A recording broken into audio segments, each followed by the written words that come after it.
in Japan is, compared to the Nordic countries at any rate, is a lot more oriented towards sort of keeping peace within the family and making Mm. sure that you live up to societal expectations.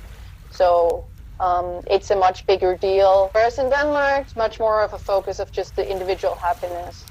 So Mm. my mom would say to me, "Well, I don't care if you have kids at all.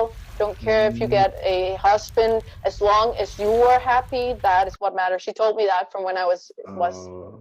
tiny, tiny. She would tell me, "I don't care if you work in the supermarket for the rest of your life, or if you become a brilliant scientist or whatever. It is as long as you are happy with your life choices, that Mm. makes me happy." And I think that line of thought is not as prevalent in Japan. That is my experience, anyhow.